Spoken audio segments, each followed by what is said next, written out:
So you're taking our home, just like that? Arlene's voice trembled as she stared at her son, Elliot, and the young woman by his side. Elliot's gaze hardened. Mom, we've been over this. You promised me the family estate when I turned 30. Well, I'm 30 now, and Iris and I have big plans for the place. Arlene exchanged a worried glance with her husband, Theo. This wasn't the son they'd raised, the one who used to dream of traveling the world, not inheriting property. Elliot's son, Theo began, his tone calm but firm.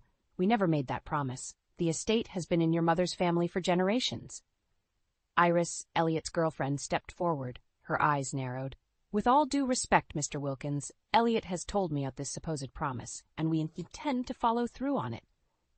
Arlene fought back tears, her heart aching at the thought of losing her beloved ancestral home. This is absurd. We've never discussed anything like that. Maybe you don't remember, Iris said coolly, but we have a legal contract that states otherwise. Elliot nodded, his expression hard. I'm sorry, Mom, Dad, but this is happening, whether you like it or not. As Arlene watched her son turn and walk away, arm in arm with Iris, she felt a sinking feeling in the pit of her stomach. This was only the beginning of a battle she never saw coming, a battle to save not just her home, but her family. Over the next few days, the tension in the Wilkins household was palpable. Arlene spent hours poring over old documents, desperate to find any shred of evidence to support Elliot's claim. But there was nothing. How could he do this to us? She asked Theo one night, her voice hoarse from crying. Theo pulled her close, his brow furrowed with worry. I don't know, Arlene, but we can't let them take what's rightfully yours. Arlene nodded, her resolve hardening. She would fight for her home, no matter what it took. A week later, Elliot and Iris arrived unannounced, their expressions smug. We've given you plenty of time to get your affairs in order, Iris said, her tone icy. Now we'll be taking over the estate. Arlene felt her heart rate quicken as she studied the young woman before her. There was something calculating, almost predatory in Iris's gaze. Like hell you will, Arlene shot back, surprising even herself with her vehemence. Elliot's eyes widened. Mom, don't make this harder than it has to be. But Arlene had made up her mind. She wasn't about to let this conniving woman waltz in and steal her family's legacy. Listen closely, Iris, she said, her voice low and steady. This is my home, and if you think you can just take it from me, you've got another thing coming. As Iris's eyes narrowed dangerously, Arlene knew she was in for the fight of her life. But she was ready to protect her family, her history, and everything she held dear. In the days that followed, I quickly discovered that Iris wasn't just a conniving girlfriend, she was a force to be reckoned with, and she had powerful allies on her side. You might want to rethink this little crusade of yours, she said one afternoon, a smug smile playing on her lips. My uncle happens to be one of the biggest real estate developers in the city. I felt a chill run down my spine as the realization hit me. If Iris's uncle threw his weight behind her, we could lose more than just the family estate. Theo must have sensed my unease, because he reached for my hand and gave it a gentle squeeze. We're not backing down, he said, his voice unwavering. This is our home, and we'll fight for it. Iris let out a derisive laugh. Suit yourselves, but don't say I didn't warn you. As she turned and sauntered out, I couldn't help but feel like we were in over our heads. That night, Theo and I sat in the living room, the weight of our predicament hanging heavy in the air. What are we going to do? I asked, my voice barely above a whisper. Theo sighed, running a hand through his graying hair. We can't let them intimidate us, Arlene. We have to stand our ground. I nodded, but deep down, I was terrified. Iris wasn't just some spoiled brat. She was a calculating, ruthless woman who would stop at nothing to get what she wanted. Over the next few weeks, the tension only escalated. Elliot, once our sweet, kind-hearted son, had become a stranger under Iris's influence. He would show up at the estate unannounced, making demands and veiled threats. You're only making this harder on yourselves, he said one day, his eyes cold and distant. I wanted to reach out and shake him, to make him see the truth, that Iris was using him, manipulating him for her own gain. But Theo held me back, his grip firm but gentle. Don't engage, he murmured. That's what she wants. So I bit my tongue and watched as my son, my flesh and blood, turned his back on us once again. It was during one of these tense encounters that I had an idea. a desperate, last-ditch effort to make Iris see reason. "If you're so confident in your ability to manage this estate," I said, my voice laced with barely contained anger, "then prove it." Iris raised an eyebrow, her interest piqued. "What did you have in mind?" "We'll give you 3 months," I continued. 3 months to run the estate as you see fit. If you can turn a profit and keep everything running smoothly, we'll consider your claim." Iris's eyes narrowed, but I could see the glimmer of challenge in her gaze. "And if I fail?" "Then you and Elliot walk away," I said, my heart pounding in my chest. "For good." For a moment, the room was silent, the tension thick enough to cut with a knife. Then Iris's lips curled into a smile that sent shivers down my spine. "You've got a deal." As she shook my hand, her grip firm and unyielding, I knew I had just set into motion a dangerous game, one where the stakes were higher than ever before. But I was determined to win, no matter the cost. With Iris's confidence bordering on arrogance, she wasted no time in taking control of the estate. Within days, she had fired half the staff, claiming they were incompetent and costly. "This place is a mess," she sneered as she strutted through the halls, her high heels clicking against the hardwood floors. "No wonder it's been hemorrhaging money." Theo tried to reason with her, but she would have none of it. "This is my show now, old man," she said, her lips curled into a condescending smile. "And things are going to change around here." I could only watch helplessly as Iris systematically dismantled everything we had built over the years. She brought in her own people, most of whom seemed more interested in lining their pockets than actually running the estate. "She's going to run this place into the ground," Theo muttered one night as we lay in bed, the weight of our worries keeping us both awake. I knew he was right, but I also knew that we had to give Iris a chance, as much as it pained me. If she failed, it would be her own undoing. But as the weeks ticked by, it became increasingly clear that Iris was no mere incompetent novice. She was a cunning, manipulative woman with a knack for skirting the rules and cutting corners. "We need to be more aggressive with our pricing," she announced at a staff meeting one day. "If people can't afford to stay here, that's their problem." I watched in horror as she implemented a series of changes that all but guaranteed the estate would bleed money. Higher rates, fewer amenities, and a general disregard for customer satisfaction. "She's sabotaging herself," Theo whispered to me after the meeting. "She has to be." But I wasn't so sure. There was a calculating gleam in Iris's eye that suggested she knew exactly what she was doing. And then, the unthinkable happened. One of our most loyal, long-standing employees, a groundskeeper who had been with us for over a decade, was unceremoniously fired. "You're letting him go?" I asked incredulously, my heart breaking for the kind, hard-working man. Iris shrugged, her expression indifferent. "He's past his prime. We need fresh blood around here." As I watched the man gather his belongings, tears streaming down his weathered face, I felt a white-hot rage simmering beneath the surface. This had gone too far. That night, after Iris had retired to her quarters, I cornered Elliot in the hallway. "How can you let her do this?" I demanded, my voice trembling with emotion. "She's destroying everything we've built, everything your grandfather left us." For a moment, Elliot's gaze flickered with something akin to doubt, but then, just as quickly, it hardened once again. "Iris knows what she's doing, Mom," he said, his tone dismissive. "You need to trust her." As he brushed past me, I knew in that moment that I had lost him, at least for now. But I also knew that I couldn't give up. If Iris wanted a war, she would get one. As the weeks wore on, it became increasingly clear that Iris's true colors were starting to show. The once confident, self-assured woman was now a frazzled, short-tempered tyrant, barking orders at anyone who crossed her path. "This place is a nightmare," she hissed at Elliot one morning, her voice dripping with venom. "I don't know how you ever thought we could make a profit here."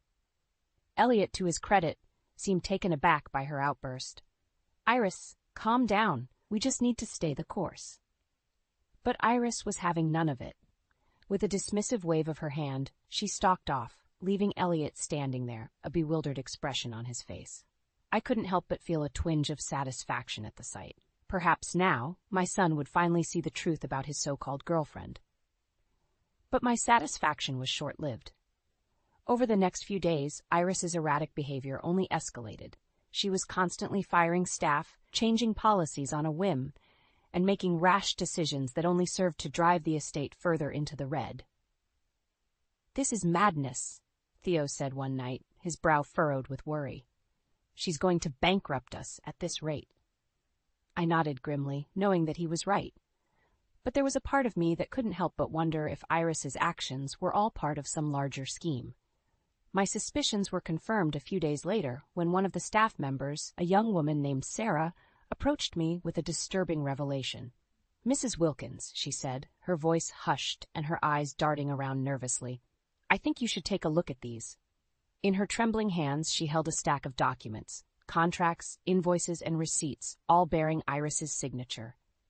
As I flipped through them, my heart sank. These weren't just bad business decisions. They were outright fraudulent activities, designed to siphon money from the estate and into Iris's own pockets.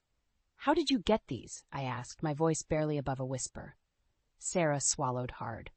"I overheard Iris talking on the phone. She was boasting about how she was going to bleed this place dry and take everything for herself." I felt a cold fury wash over me. So that was Iris's game. To deliberately run the estate into the ground, all while lining her own pockets with our money. "That snake," I hissed, my fingers tightening around the damning evidence in my hands. Sarah nodded, her expression grim. "I knew something wasn't right. That's why I started keeping copies of everything." In that moment, I felt a surge of gratitude for this young woman's bravery and foresight. She had just handed me the ammunition I needed to take Iris down once and for all. As I clutched the documents to my chest, I knew that the time for playing nice was over. Iris had crossed a line, and now she would have to face the consequences. I was going to make sure of it. With the damning evidence in hand, I knew I had to act quickly. Iris was a snake in the grass, and if I didn't expose her soon, she would slither away with everything we had. The first order of business was to confront Elliot. As much as it pained me to see him so blinded by Iris's manipulation, I knew he deserved to know the truth. "Son, we need to talk," I said, my voice firm but tinged with concern. Elliot looked up from his laptop, his brow furrowed. "What is it, Mom?" I took a deep breath, steadying myself for what was to come. "It's about Iris. I have proof that she's been embezzling funds from the estate." For a moment, Elliot's expression was one of disbelief. But as I laid out the evidence, the fraudulent contracts, the inflated invoices, the paper trail of deceit, his face fell. "No," he whispered, shaking his head. "It can't be true." But the facts were undeniable, and deep down I knew he could see it too. "I'm sorry, Elliot," I said, reaching out to touch his arm, "but she's been playing you this whole time." Tears welled in my son's eyes, and for a moment I thought he might break down. But then something shifted in his gaze, a flicker of determination that I hadn't seen in far too long. "That lying bitch," he growled, his fists clenching at his sides. It was in that moment that I knew we had a chance to take Iris down and reclaim what was rightfully ours.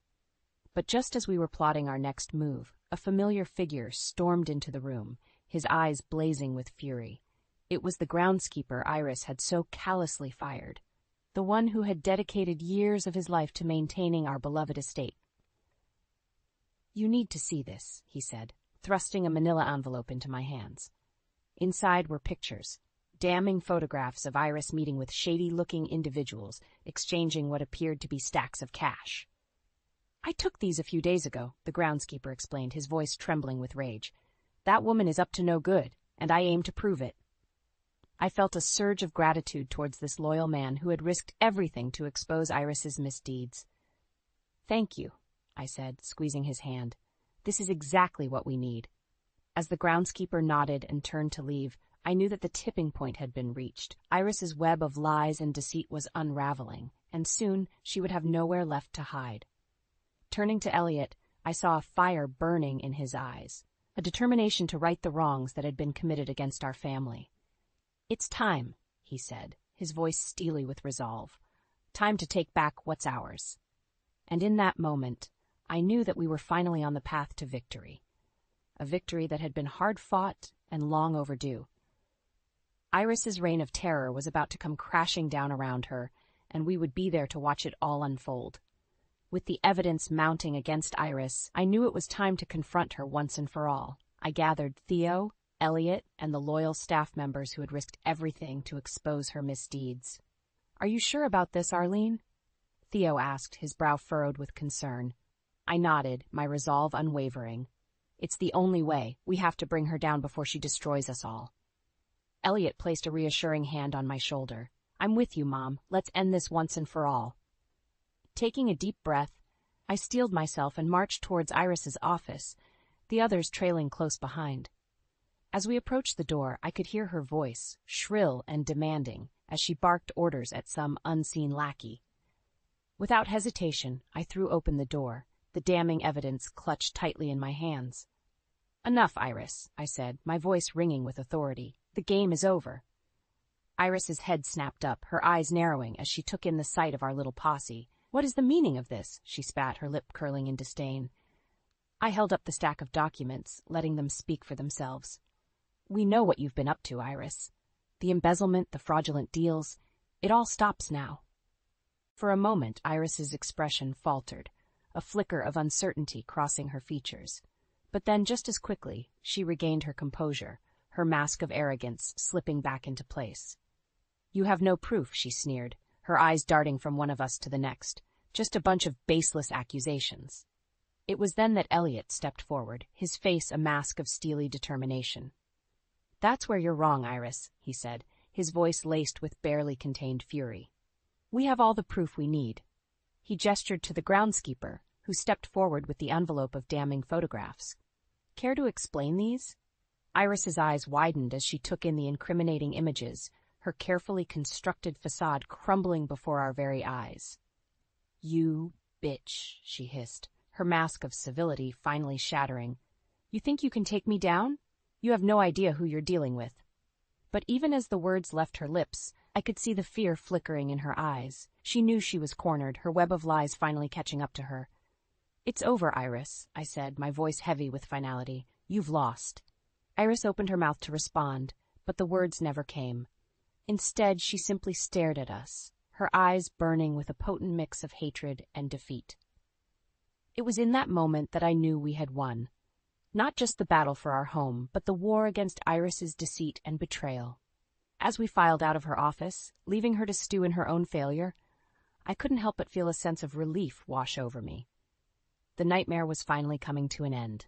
But even as we celebrated our victory, I knew that the road ahead would be long and difficult. Iris was a formidable foe, and I had no doubt that she would try to retaliate in any way she could. Yet as I looked at Elliot, his face alight with determination, and Theo, his eyes shining with pride, I knew that we were ready for whatever challenges lay ahead. We were a family, united and unbreakable, and no matter what Iris threw our way, we would face it together, just as we had faced everything else. Because in the end, that's what mattered most: family, loyalty, and the unshakable bond that ties us all together. And with that, I knew that we had already won the most important battle of all. In the aftermath of our confrontation with Iris, a tense silence settled over the estate. We all knew that this was far from over, that the snake we had cornered would likely strike back with everything she had. Sure enough, it wasn't long before Iris resurfaced, her eyes blazing with fury and her lips curled into a snarl of defiance. "You think you've won?" she spat, her voice dripping with venom. "You've only made things worse for yourselves." Elliot, to his credit, stood firm, his expression resolute. "It's over, Iris. We have all the evidence we need to take you down." But Iris simply laughed, a cold, mirthless sound that sent chills down my spine. "Oh, Elliot, you sweet, naive fool. Do you really think it's that simple?" Before any of us could react, she whirled on me, her gaze piercing and accusatory. "You've made a grave mistake, Arlene, and I'm going to make sure you pay dearly for it." I felt a flicker of fear in the pit of my stomach, but I refused to let it show. "Are those threats, Iris? Because if they are, you've just sealed your own fate." Iris's eyes narrowed, and for a moment I thought she might lunge at me. But then, just as quickly, her expression shifted, a sickly sweet smile spreading across her face. "No threats, darling," she purred, her tone dripping with mock sincerity. "Just a friendly warning." With that, she turned on her heel and swept out of the room, leaving a trail of tension and unease in her wake. "She's unhinged," Theo muttered, his brow furrowed with worry. "Who knows what she's capable of?" I nodded grimly, knowing that he was right. Iris was a desperate, cornered animal, and that made her all the more dangerous. But even as the threat of her retaliation loomed over us, I couldn't help but feel a sense of relief that the truth had finally come to light. Elliot, my sweet, misguided son, had finally seen Iris for the manipulative, deceitful person she truly was. As the days passed, I could see the weight of his guilt settling heavily upon his shoulders. He would often seek me out, his eyes filled with remorse and regret. "Mom, I'm so sorry," he said one evening, his voice thick with emotion. "I should have listened to you from the start." I pulled him into a tight embrace, my heart aching for the pain he was feeling. "It's all right, Elliot. What matters now is that we've stopped her." But even as the words left my lips, I knew that the road ahead would be far from easy. Iris was a formidable adversary, and I had no doubt that she would stop at nothing to exact her revenge. Sure enough, it wasn't long before the first salvo was fired. A letter arrived from Iris's lawyers threatening legal action and demanding that we drop all charges against her. "They can't be serious," Elliot scoffed, crumpling the letter in his fist. "We have all the evidence we need to bury her." But Theo's expression was grave, his eyes clouded with worry. "Arlene, we can't take this lightly. Iris has connections, and she'll stop at nothing to protect herself." I knew he was right. Iris was a snake, and like any snake, she would strike when we least expected it. But as I looked around at my family, their faces etched with determination and resolve, I knew that we were ready for whatever she threw our way. Because this time, we were fighting not just for our home, but for our very souls. And no matter how hard Iris tried, she would never be able to take that away from us. With a deep breath, I squared my shoulders and met Theo's gaze, my own eyes burning with a fire that had been stoked by years of betrayal and lies. "Let her try," I said, my voice low and steady. "We're not backing down. Not now. Not ever." Because in the end, that's what this was all about. Standing our ground, protecting what was rightfully ours, and ensuring that justice was served. And as we braced ourselves for the battle ahead, I knew that no matter what Iris had in store for us, we would face it head-on, united and unbreakable. For that was the true strength of family, a bond that could never be severed, no matter how hard the enemy tried. In the weeks that followed, Iris's threats of legal action proved to be little more than empty posturing. With the mountain of evidence we had against her, even her high-priced lawyers knew they were fighting a losing battle. "It's over, Iris," Elliot said, his voice ringing with finality as we gathered in the estate's grand foyer. "The authorities have everything they need to put you away for a long time." Iris's eyes narrowed, her lips pressed into a thin, defiant line. "This isn't the end, Elliot. Mark my words, I'll make you all pay for this." But even as the words left her mouth, I could see the fear flickering behind her eyes. She knew she had been beaten, her carefully constructed facade of deceit crumbling around her. As the authorities led her away in handcuffs, her head held high, but her shoulders slumped in defeat, I felt a sense of relief wash over me. The nightmare was finally over, or so I thought. In the days that followed, Elliot grew increasingly withdrawn, his once vibrant spirit dulled by the weight of his own guilt and shame. "I'm so sorry, Mom," he said one evening, his voice barely above a whisper. "I let that woman blind me to everything that was important." I pulled him into a tight embrace, my heart aching for the pain he was feeling. "It's all right, Elliot. What matters now is that we've come through this stronger than ever." But even as the words left my lips, I could see the doubt lingering in his eyes.